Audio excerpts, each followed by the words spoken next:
Hello everyone.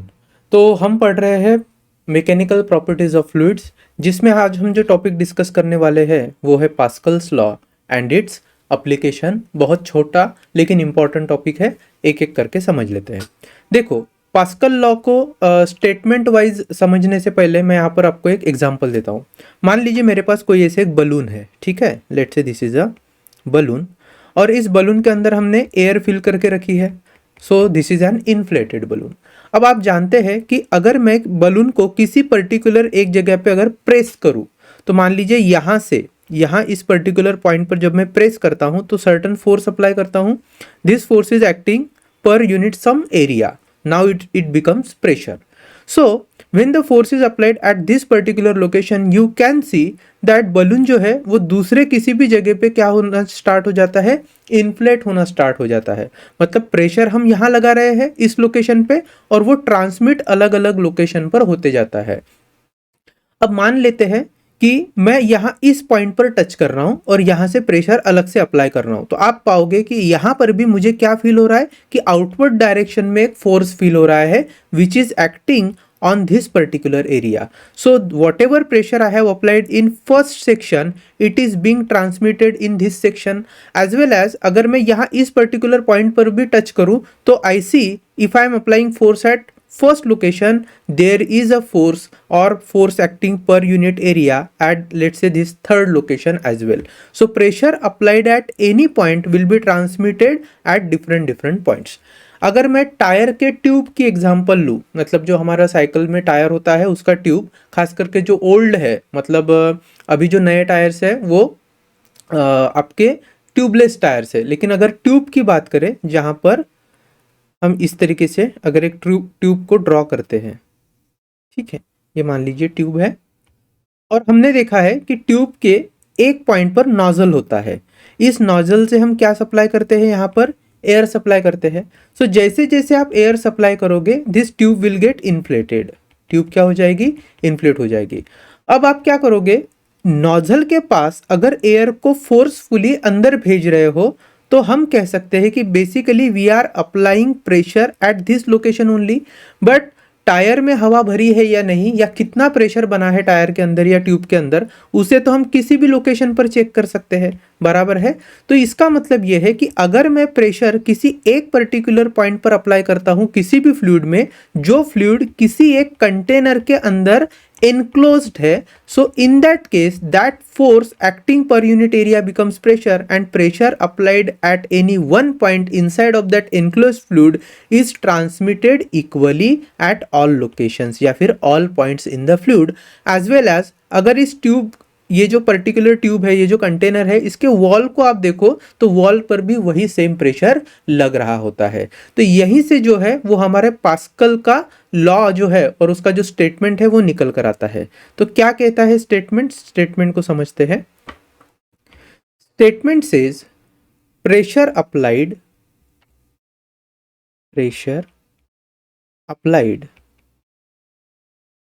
Eight any point in the enclosed fluid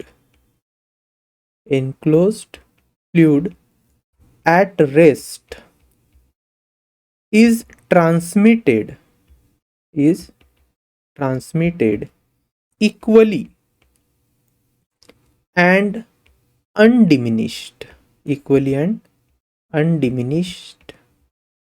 to every point in that fluid and also on the walls of container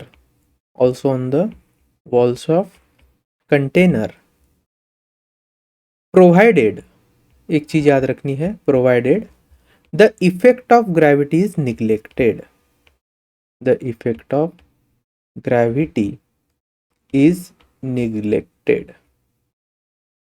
ठीक है।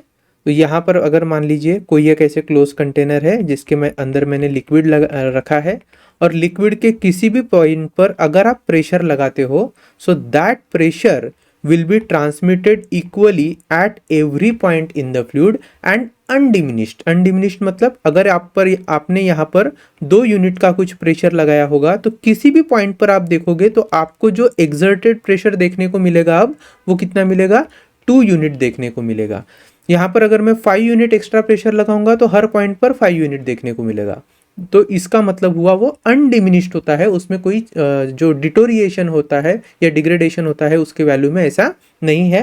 तो equally and undiminished जो है वो every point पर transmit हो रहा है। और दूसरी चीज उन्होंने क्या बोली है, also upon the walls of container, मतलब ये जो पर्टिकुलर कंटेनर है इसके वॉल पर भी उतना ही प्रेशर आपको देखने को मिलता है। ठीक है, अब इसका ना थियोरेटिकल या फिर एक्सपेरिमेंटल हम जो प्रूफ है उसको देख लेते हैं। तो एक्सपेरिमेंटल प्रूफ के लिए क्या किया है, यहाँ पर एक वेसल लिया है जिसके मल्टीपल ओपनिंग्स है और हर ओपनिंग का जो एरिया ऑफ क्रॉस सेक्शन है वो अलग अलग है।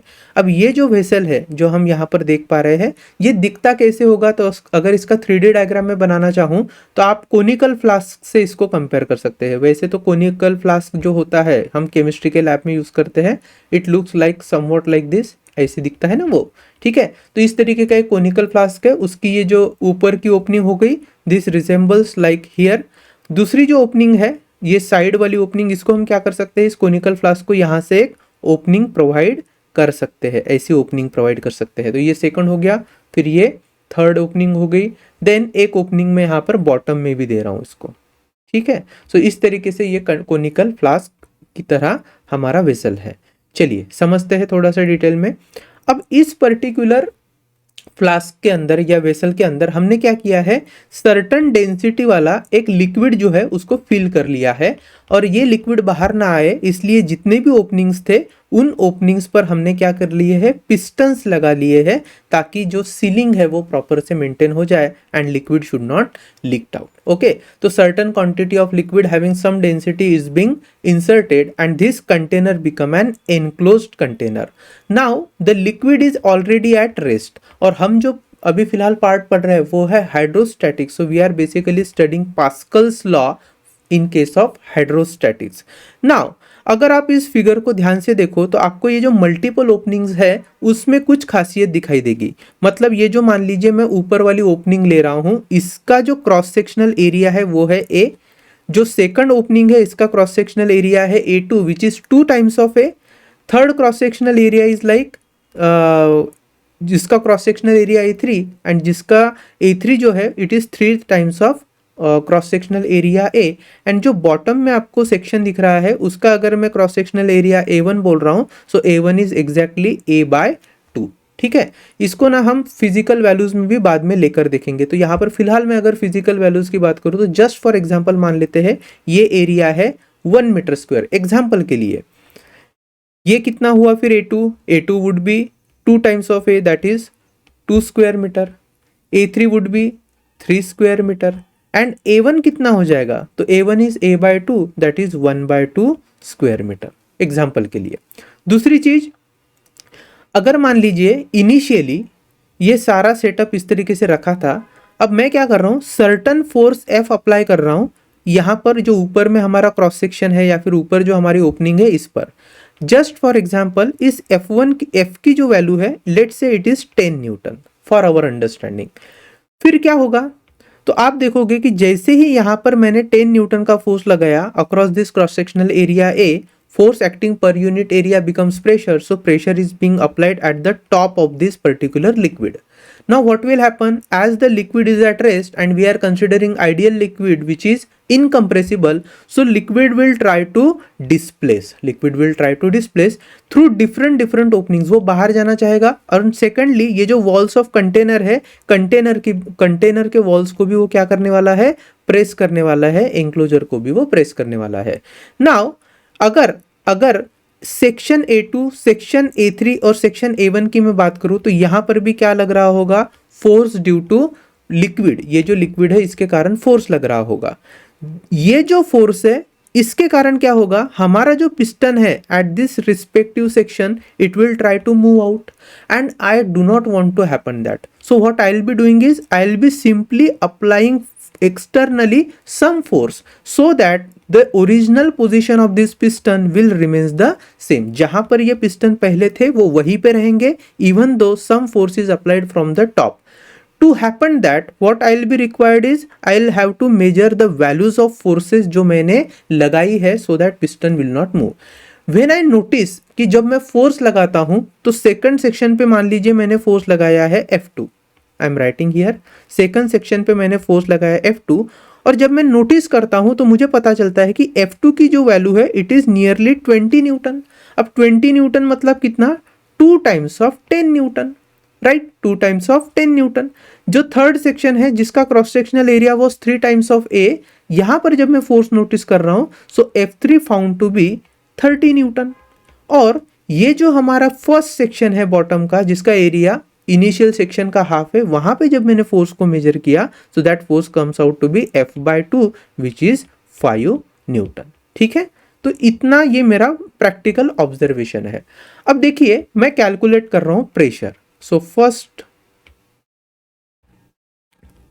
प्रेशर, सो प्रेशर एट टॉप सेक्शन अगर मैं बात करूं एट टॉप, सो प्रेशर एट टॉप जो मैंने क्या किया है, अप्लाई किया है, this is my applied pressure which is nothing but force upon area. चाहो तो इसे आप इक्वेशन 1 कह लो, या फिर एग्जाम्पल के तौर पर हम बोल सकते हैं 10/1 which is 10 newton per metre square. So 10 is the magnitude of force, 1 is area, so 10 Newton per 1 meter square, that is 10 Newton per meter square is the pressure applied। फिर अगर आप सेकंड सेक्शन की यहाँ पे बात करो तो second section में क्या हुआ है, प्रेशर अगर मैं उसको P2 लिखता हूँ सेकंड सेक्शन पे, so it will be equal to force F2 divided by area A2।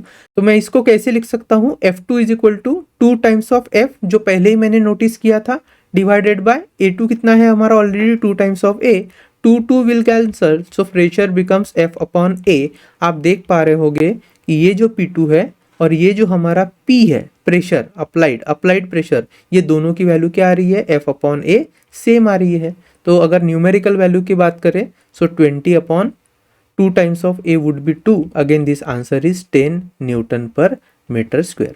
वैसे ही अगर मैं थर्ड केस की बात करूं सो P3 कितना हो जाएगा, that would B F3 divided by A3।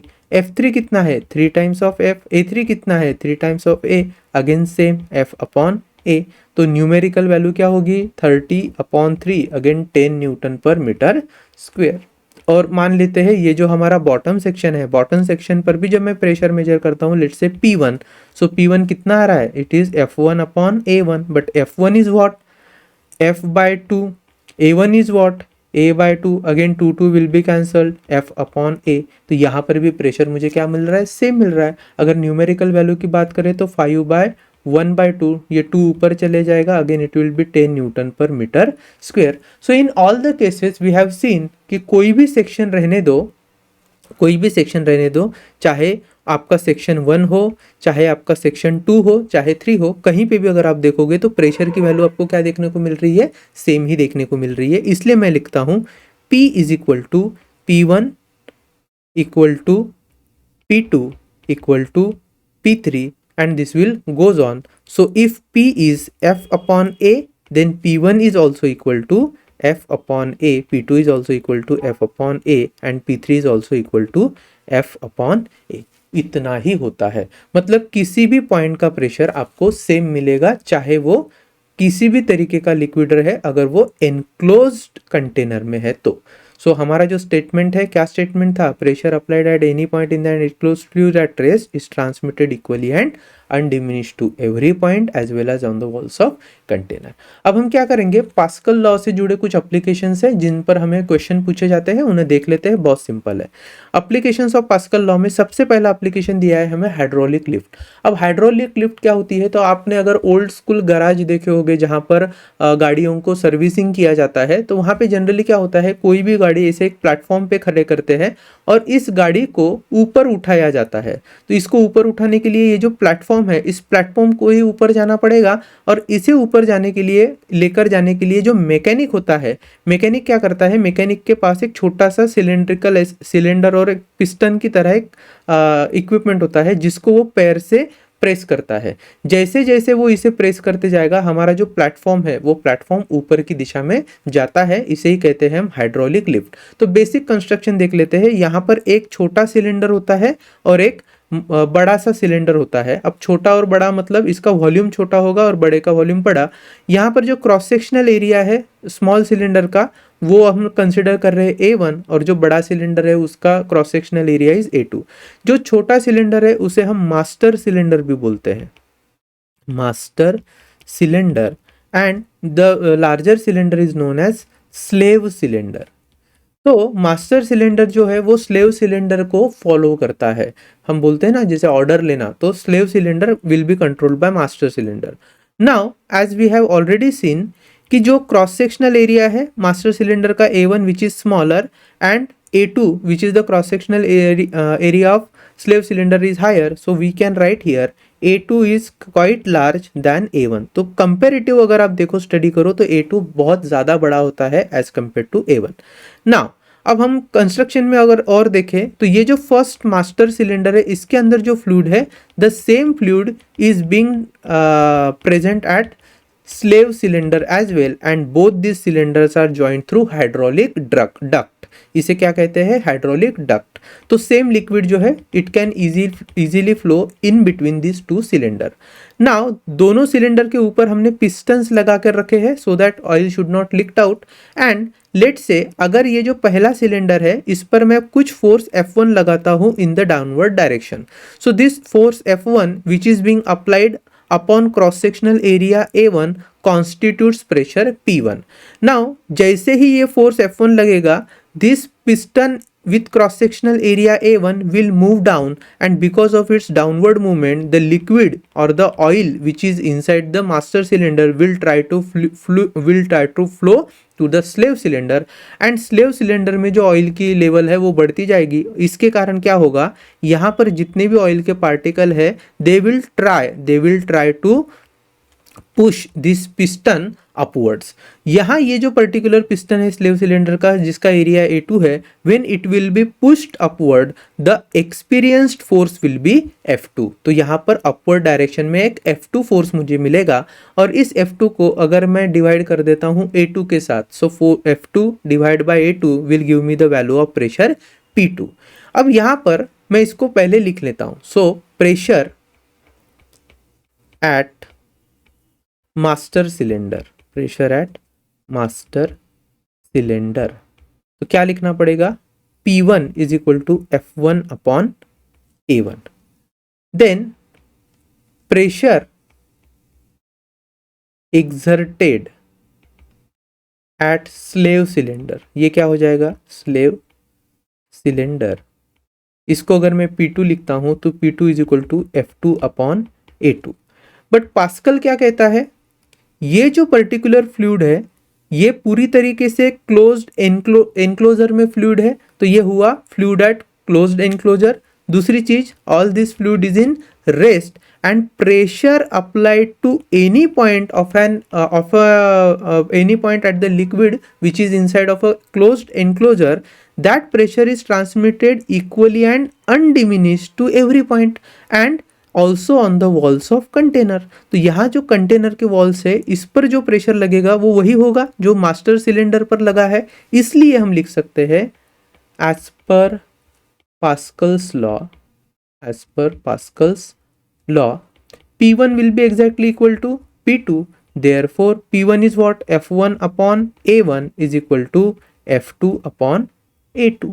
ठीक है, ये रिलेशन हमें मिला है कहाँ से? पास्कल के लॉ से।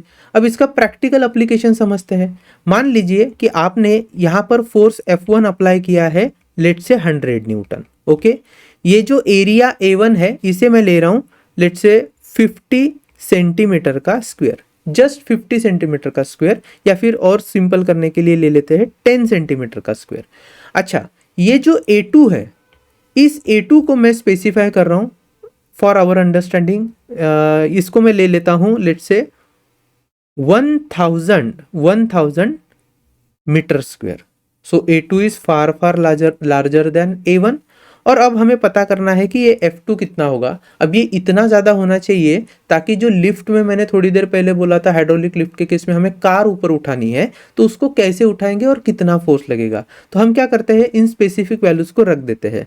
सो वी नो कि भैया P1 is exactly equal to P2, therefore F1 upon A1 will become F2 upon A2। अब मुझे F2 पता करना है, so F2 would be A2 upon A1 into F1, cross multiply कर लिया हमने। चलिए वैल्यू रखते हैं। A2 कितना है 1000 square metre divided by A1 कितना है, A1 वॉज 10 सेंटीमीटर का स्क्वायर।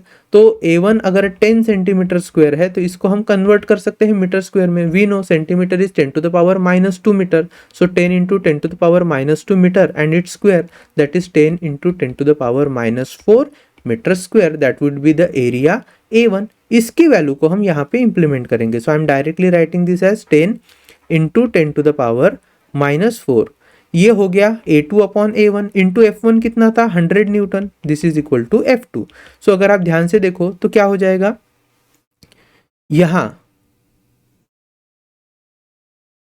मैं ऊपर लिख रहा हूं 10 into 10 to the power 2, 10 into 10 to the power 2 divided by 10 into 10 to the power है -4, ऊपर चले जाएगा तो 10 to the power +4 into already 100 है ही यहाँ, तो इसको भी मैं लिख रहा हूँ 10 to the power 2।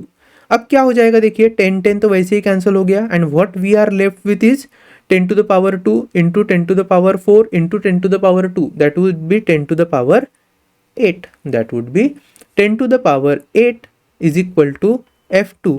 So 10 to the power 8 क्या आया हमारा, फोर्स आया which is 10 to the power 8 newton, right. अब देखो हमने अप्लाई किया था, applied force was 100 newton and exerted force कितना मिला है, exerted is 10 to the power 8 newton. तो मल्टीफोल्ड राइज है ना। और ये हुआ क्यों, क्योंकि pressure was exactly equal to pressure were equal in master as well as slave cylinder, ठीक है। तो ये बेसिक सा एप्लीकेशन है। Now let's move to next application which is my hydraulic brakes. अब हाइड्रोलिक ब्रेक्स कहाँ होते हैं, तो आपने मोस्टली जो बाइक्स है उनके जो फ्रंट ब्रेक्स देखे होंगे वो डिस्क ब्रेक जिसको कहते हैं ना, they are hydraulic brakes, okay. और साथ ही जो कार्स है या फिर ट्रक्स वगैरह है वहाँ पर भी हाइड्रोलिक ब्रेक्स होते हैं, जहाँ पर 4 व्हीलर में चारों व्हील या फिर जितने भी नंबर ऑफ व्हील्स होंगे उन्हें क्या दिया जाता है, सेपरेट ब्रेकिंग कंट्रोल दिया जाता है, जहाँ पर हम हाइड्रोलिक ब्रेक सिस्टम को यूज़ करते हैं। कैसे काम करता है हाइड्रोलिक ब्रेक सिस्टम, तो यहाँ पर हमने एक डायग्राम ली है। डायग्राम में क्या बताया है, एक छोटा सा है हमारे पास मास्टर सिलेंडर, उस पर अटैच किया है हमने एक पिस्टन। ये जो मास्टर सिलेंडर है ये बहुत छोटे साइज का होगा और इसका जो एरिया ऑफ क्रॉस सेक्शन होगा again it will be very very small, यहाँ पर मैं उसको A1 लिख रहा हूँ। नाउ यहाँ इस पर्टिकुलर मास्टर सिलेंडर से फिर हाइड्रोलिक डक्ट थ्रू फ्लूइड का सप्लाई दिया जाता है स्लेव सिलेंडर्स को, जो किसे फॉलो करेंगे, मास्टर सिलेंडर के एक्टिविटी को फॉलो करेंगे। तो दिखाने के लिए यहाँ पर फिलहाल मैंने सिर्फ 2 ही ऐसे स्लेव सिलेंडर दिखाए हैं। ये जो स्लेव सिलेंडर है इनके cross sectional areas are quite larger as compared to A1। Now when I apply force F1 के कारण ये जो पिस्टन है at cross sectional area A1 it will move forward, because of that this hydraulic oil या hydraulic fluid it will experience the pressure and pressure will be transmitted to this slave cylinder. Now this slave cylinder में ये जो pistons है they will be pushed and ये जो push है यही push फिर किसके फॉर्म में हमें मिलने वाला है, फोर्स F2 के फॉर्म में मिलने वाला है। अब हाइड्रोलिक ब्रेक सिस्टम में होता क्या है, जैसे ही आप फोर्स लगाते हो मास्टर सिलेंडर पे ये बहुत कम फोर्स होता है। जैसे आपकी बाइक है, आपने फ्रंट ब्रेक जैसे ही प्रेस किया तो बहुत छोटा सा फोर्स होता है, लेकिन ये इतना छोटा फोर्स भी एक बड़ी से बड़ी गाड़ी को रोक देता है थ्रू इट्स ब्रेकिंग एक्शन और ब्रेकिंग फोर्स। तो ये ब्रेकिंग फोर्स होता है ना, ये बहुत ज्यादा होता है compare to initial applied force. तो यहां पर भी कौन सा प्रिंसिपल लगा होगा, पास्कल के लॉ का प्रिंसिपल लगा होगा। उस प्रिंसिपल पर जाने से पहले हम फिर से इसकी डायग्राम देख लेते हैं कि एक्चुअल ब्रेकिंग सिस्टम कैसे काम करता है। मान लीजिए आप 4 व्हीलर चला रहे हो, यहाँ पर आपके पास ब्रेक पेडल है, तो ब्रेक पेडल पे हम पैर रखते हैं और उसको पुश करते हैं। This brake pedal is actually attach to a master cylinder, और इस मास्टर सिलेंडर के अंदर जो फ्लूइड है उस फ्लूइड के क्वांटिटी को कवर करने के लिए हम एक छोटा सा इंक्लोजर रखते हैं जहां से फ्लूइड इंसर्ट हो सकता है। Now when you apply pressure the force F1 will act upon this master cylinder and the fluid will be compressed। और ये जो compressed fluid है ये जाएगा slave cylinder के पास। यहाँ हमने जो सेकंड डक्ट लाइन दिखाई है वो एक दूसरे टायर को या दूसरे व्हील को जाने वाला डक्ट है, उस पे उसको हम एक्सप्लेन नहीं कर रहे हैं फिलहाल। हम बस यहीं के जो मास्टर सिलेंडर और स्लेव सिलेंडर के असेंबली को दिखाया है उसी पर बात करेंगे। सो फोर्स F1 लगा, फ्लूइड क्या हुआ, कॉम्प्रेस होना चाह रहा था फ्लूइड, लेकिन कॉम्प्रेसिबिलिटी आइडियल फ्लूइड में क्या होती है, नहीं होती है। हम मानते ही नहीं कि फ्लूइड कॉम्प्रेस होगा, इसके कारण जो प्रेशर होगा वो इक्वली ट्रांसमिट होगा and because of that pressure this force F2 will B exerted. Now this force F2 is so large that यहाँ पे जो ब्रेकिंग पैड्स होते हैं जो इस डिस्क के सराउंडिंग में, मतलब उसका अगर आप प्लेन देखो तो प्लेन में ही लगे होते हैं ऐसे, they will be pushed and this will create friction with the disc and the disc will stop. ठीक है, तो F2 will be higher as compared to F1 and इसके लिए जो रोल प्ले करता है वो कौन कर रहा है, कौन सा प्रिंसिपल कर रहा है, पास्कल के लॉ का प्रिंसिपल कर रहा है। तो यहां पर भी क्या होगा, अप्लाइड प्रेशर जो होगा, applied pressure again it will be equal to P1। P1 होता क्या है, F1 अपॉन A1। एक्सर्टेड जो प्रेशर है, exerted pressure it is P2 which is again F2 upon A2। So as per Pascal, P1 is exactly equal to P2, therefore F1 upon A1 will be equal to F2 upon A2। ठीक है, इससे जुड़ा एक question है वो हम solve करते हैं। अब आपके टेक्स्ट बुक में सॉल्व एग्जांपल दिया है, solve example 2.3। A hydraulic brake system of a car of mass 1000 kg having speed of 50 km per hour has a cylindrical piston of radius 0.5 centimetre. तो यहाँ पर हम क्या कर लेते हैं, हॉरिजॉन्टल ऐसे मैं रोड इमेजिन कर रहा हूँ। ठीक है, इस रोड पर एक कार दौड़ रही है, आई होप आप देख पा रहे होंगे। Let's say this is a car और ये उस कार के टायर्स है। ठीक है, यहाँ पर जो मास दिया है कार का वो कितना देकर रखा है, इट इज 1000 kg। जो मास्टर सिलेंडर है, मतलब ब्रेक में जो ब्रेक पेडल जिस पर फोर्स अप्लाई करेगा उस सिलेंडर की बात हो रही है। तो फॉर मास्टर सिलेंडर क्या दिया है हमें दिया है radius. So the of radius, yes radius, उसको मैं R1 लिख रहा हूँ विच इज गिवन है 0.5 सेंटीमीटर। अगर इसको मीटर में कन्वर्ट करेंगे तो it will be 0.5 into 10⁻⁻2 metre. साथ में क्या बोला है, ये जो पर्टिकुलर कार जो 1000 kg की है, it is initially moving with velocity 50 kilometre per our. तो यहाँ पर मैं इसको लिख रहा हूँ initial velocity u which is 50 kilometre per our. और अगर इसको मीटर पर सेकंड में कन्वर्ट करना है तो हम कैसे करते हैं, we use 50 into 5/18 and that is metre per second, right. चलो आगे क्या बोला है, the slave cylinder has a radius of 2.5 centimetre. यहां से जो डक्ट आएगा, hydraulic duct, it is attach with slave cylinder. और ये स्लेव सिलेंडर किस पर लगे होंगे, जो व्हील होते हैं आपके वहां पर जब हमें ब्रेकिंग फोर्स अप्लाई करना है तो वहां लगे हैं स्लेव सिलेंडर। और स्लेव सिलेंडर का जो रेडियस है वो हमें देकर रखा है which is 2.5 centimetre. So master cylinder का हो गया। Now I am writing about slave cylinder, यहां पर लिखता हूं मैं स्लेव सिलेंडर। तो स्लेव सिलेंडर के डेटा को मैं यहाँ पर नोटिस कर रहा हूँ। So first is R2 which is the radius of slave cylinder given as 2.5 centimetre, that would be 2.5 into 10⁻⁻2 metre. This is R2। Okay, ये हमारा था R1। Mass we already have and we also have initial velocity u with which that car is moving. Now let's move ahead. If a constant force of 10 Newton is applied on a brake, what distance the car will travel before coming to stop? तो अगर मान लीजिए पूरा का पूरा road है यहाँ तक, ठीक है, अगर यहाँ पर 100 न्यूटन का एक फोर्स लगा रहा है, कौन, ड्राइवर, तो ब्रेक पेडल पर, जैसे मैंने पहले बताया था ये जो ब्रेक पेडल है इस पर कितना फोर्स लगा है, F1 की वैल्यू देकर रखी है, कितनी देकर रखी है, 100 Newton. So I M again writing 1 is equal to 100 Newton. So if a constant force of 100 Newton is applied on the brake, what distance the car will travel before coming to stop? अब break लगाने के बाद क्या होता है, car आगे जाके रुक जाती है.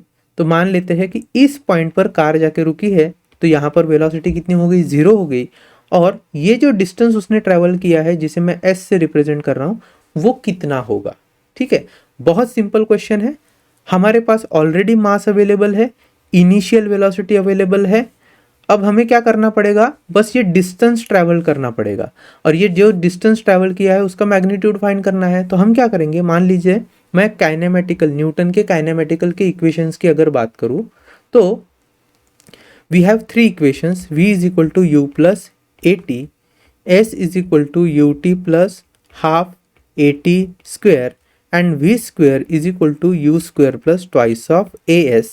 तो यहाँ पे ये s जो है वो डिस्प्लेसमेंट्स होते हैं. अगर मुझे डिस्प्लेसमेंट कैलकुलेट करना है तो हम इन दो में से एक इक्वेशन को यूज करेंगे. लेकिन ये जो सेकंड इक्वेशन है यहाँ पर टाइम की वैल्यू रिक्वायर्ड है which we do not have, therefore second equation use नहीं करेंगे. आते हैं थर्ड इक्वेशन पर.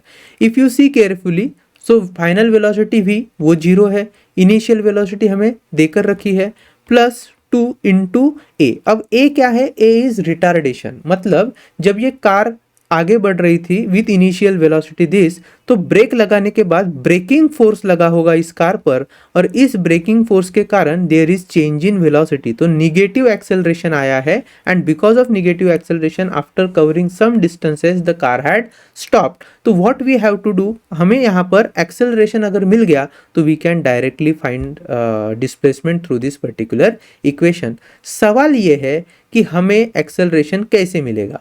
सो वी नो कि भैया एक्सेलरेशन, इसे फाइंड करने के लिए force is nothing but mass into acceleration, ये रिलेशन हमें पता है. So acceleration will be equal to force acting per unit mass. अब यहां पर जो फोर्स अप्लाई होगा for the negative acceleration will be F2 and this F2 is coming from braking action. तो हमें बेसिकली ब्रेकिंग फोर्स पता होना चाहिए. So I am simply writing this acceleration A is nothing but F2 upon mass of that particular car. ठीक है, इतना पता चल जाएगा तो एक्सेलरेशन के थ्रू हम फिर डिस्प्लेसमेंट कैलकुलेट करेंगे. तो स्टार्ट करते हैं. अब ब्रेकिंग फोर्स कैसे पता चलेगा, सो अप्लाइड फोर्स है 100 न्यूटन का और यहाँ पर जो ब्रेक्स है वो हाइड्रोलिक ब्रेक्स है. तो फिर से हम पास्कल के लॉ का यूज करेंगे. सो एज पर Pascal P1 is equal to P2, that is F1 upon A1 is equal to F2 upon A2. Therefore F2 क्या हो जाएगा, F2 would be equal to A2 upon A1 into A2 upon A1 into F1. अब what is A2, cross sectional area of slave cylinder which is pi R2 का square, A1 is pi R1 का square into F1, right. This is my F2. अब ये पाई पाई तो वैसे भी cancel हो चुका है, so I can write F2 is equal to R2 upon R1 का whole square into F1. But this F2 is nothing but mass into acceleration which is nothing but R2 upon R1 का whole square into F1. So I am simply writing A is equal to 1 by m R2 upon यहाँ पर R1 का whole square into F1. ठीक है, ये है acceleration या retardation की वैल्यू जो हमें रिक्वायर्ड है. चलिए फाइंड करते हैं फट से. So A is equal to 1 upon mass कितना है 1000 kg मल्टीप्लाइड बाय बेटा R2 कितना दिया है हमें, देखिए R2 is 2.5 into 10 to the power -2. So I am simply writing this as 2.5 into 10 to the power -2 divided by R1 is 0.5 into 10 to the power -2 और इसका होल स्क्वायर. याद है आपको R1 कितना दिया था, 0.5 centimetre which is 0.5 into 10 to the power -2 into how much is F1, so F1 is 100 newton, right. चलो ये 100 है, तो यहाँ से 2 0 कट गए, बचा है सिर्फ 10, सो 1/10 इंटू, ध्यान से देखो, this is 0.5, 0.5 multiplied by 5, that would be 2.5, right. So 0.5 multiplied by 5 that would be 2.5, और ये 10 to the power -2, 10 to the power -2 वैसे ही मैं कैंसिल कर दूंगा, तो what I will be getting is 2, sorry directly 5 raised to the power 2, right. अब 5 into 5 raised to the power 2 is 25, so 25 divided by 10, so retardation का value is 2.5 metre per second square, 2.5 metre per second square, ये हमें मिला है retardation. अब retardation को समझने के बाद हम आते हैं डिस्प्लेसमेंट कैलकुलेट करने के लिए, तो काइनेमेटिकल इक्वेशन लगाते हैं। We know that v square is equal to u square plus twice of a s, but हमारा जो a है it is actually retardation, speed कम हो रही है, तो रिटार्डेशन के कारण निगेटिव साइन पिक्चर में आएगा, so our equation becomes v square is equal to u square minus twice of a s, ठीक है।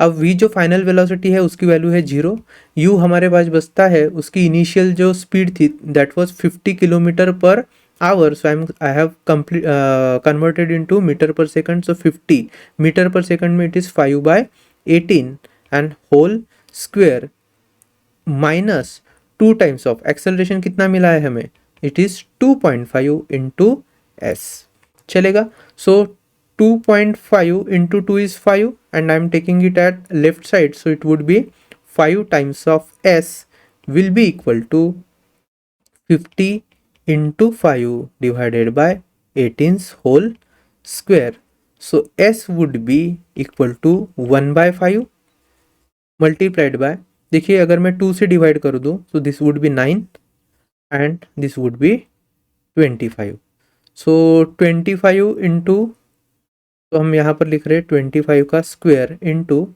5 का स्क्वायर डिवाइडेड बाय 9 स्क्वायर, सो 5 इस स्क्वायर में से हट गया, व्हाट वी हैव इज 25 का स्क्वायर इज 625 इंटू 5, यहाँ पे एक स्क्वायर हट गया तो 5 बचा था, डिवाइडेड बाय 9 इंटू 9। चलिए इसको सॉल्व करते हैं, तो सिंपली हम ऐसे करेंगे, I am just dividing 625 by, first 9 से डिवाइड करो, सो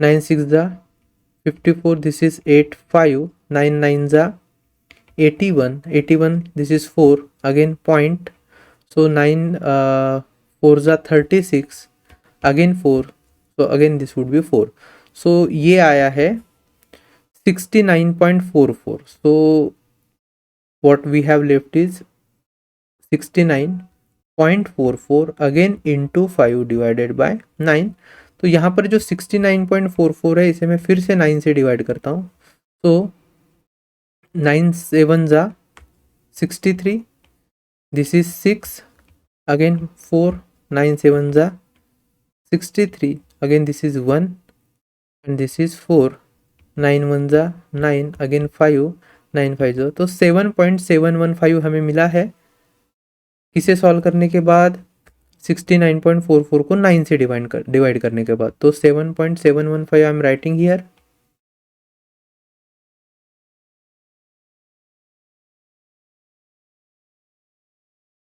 चलिए 7.71 इंटू अगेन 5, सो 5 1 जा 5,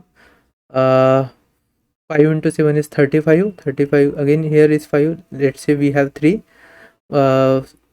5 into 7 is again 35 plus 3 is 38, so nearly हमारा आंसर आया है 38.55 मीटर, ठीक है।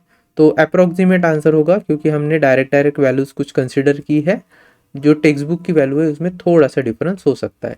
तो this is the displacement covered by that particular car when the braking force is applied, चलेगा। Now let's move to next question. अब ये जो क्वेश्चन है ये ऑब्जेक्टिव क्वेश्चन है। फर्स्ट क्वेश्चन दिया है, क्या बोला है, a hydraulic lift is designed to lift heavy object of maximum mass 2000 kg, the area of cross section of piston carrying the load is 2.25 into 10 to the power minus 2 meter square, what is the maximum pressure the smaller piston would have to bear? तो master cylinder पे अगर मैं P1 pressure ले रहा हूँ तो slave cylinder का जो प्रेशर है वो P2 है, and as per Pascal's law P1 is exactly equal to P2। और हमें बोला है कि हेवी ऑब्जेक्ट को लिफ्ट करने के लिए हम यूज़ कर रहे हैं, तो P2 में जो प्रेशर होगा it is nothing but F2 upon A2, and that would be equal to pressure in the master cylinder और स्मॉलर पिस्टन वाला सिलेंडर।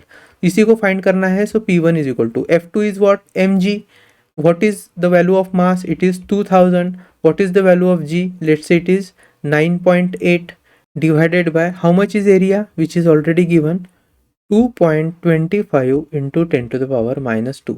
अच्छा, कैलकुलेशन को इजी करने के लिए हम क्या कर सकते हैं, ये जो 9.8 एक्सेलरेशन ड्यू टू ग्रेविटी है इसको मैं 10 लिख रहा हूँ। सो ऐसे लिखते ही हो जाएगा 2000 इंटू 10 डिवाइडेड बाय, नीचे में क्या कर रहा हूँ, I am writing 225। So 225 into 10 to the power minus 2 था, अब ये हो गया -4, -4 ऊपर जाएगा वो बन जाएगा +4।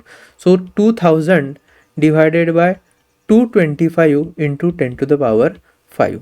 चलिए 2000 को हम डिवाइड बाय 225 करते हैं तो क्या आंसर आ जाएगा, देखिए 225 इंटू, अगर आप 8 करो so 225 into 8 4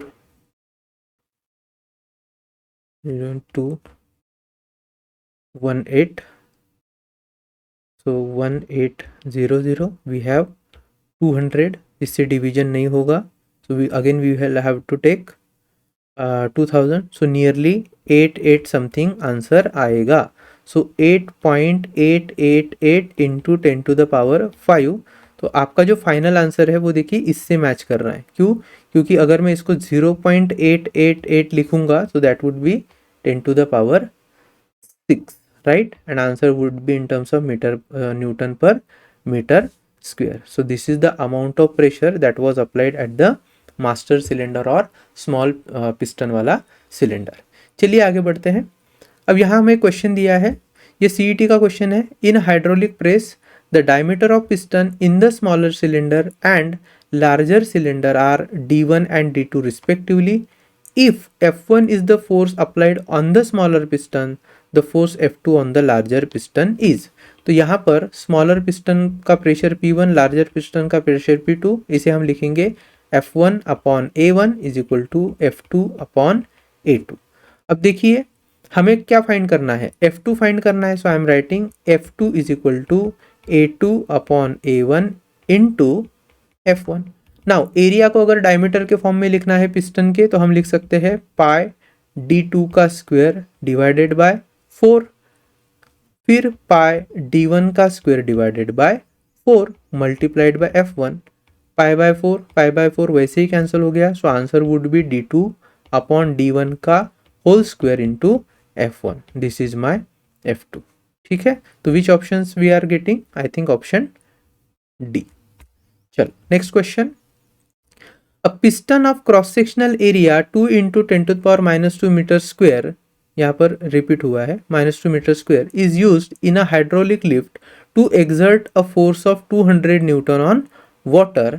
the cross sectional area of other piston which supports a car of mass 3000 kg is. तो यहाँ पर मान लीजिए हमारा ये स्मॉल पिस्टन है, स्मॉल पिस्टन सिलेंडर असेंबली है, and this is large piston cylinder assembly in case of hydraulic lift.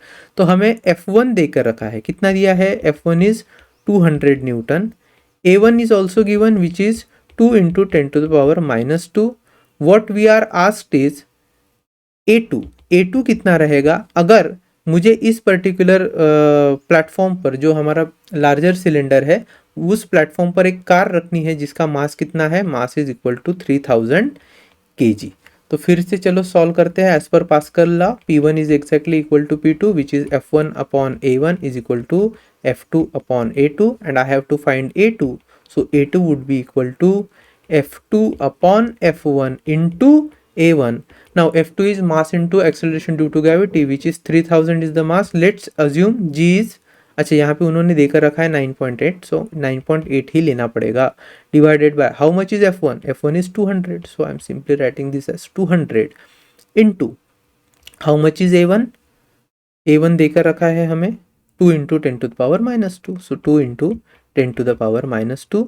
देखिए ये जो 2 है यहाँ से चले जाएगा तो this would be 100, this is 10⁻²।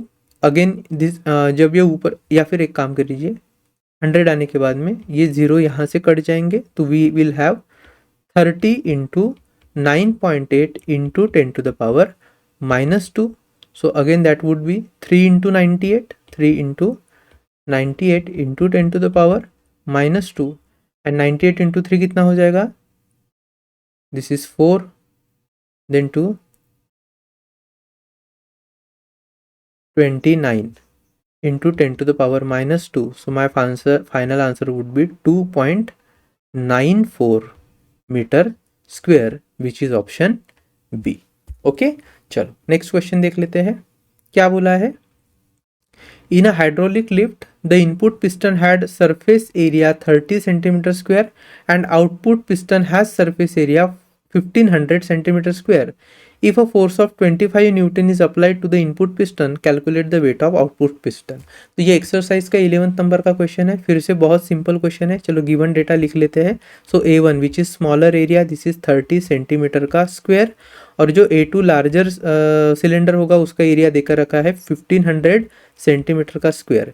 If the force of 25 newton is applied, तो टोटल फोर्स F1 जो अप्लाई किया है इट इज 25 न्यूटन, तो आउटपुट फोर्स F2 पूछा है। तो बहुत सिंपल है, F1 upon A1 would be equal to F2 upon A2 and F2 would be equal to A2 upon A1 into F1।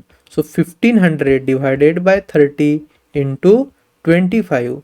सो यहाँ से हम बोल सकते हैं दिस इज 50 एंड 1250 है ना, 1250 Newton would be my answer F2। चलेगा।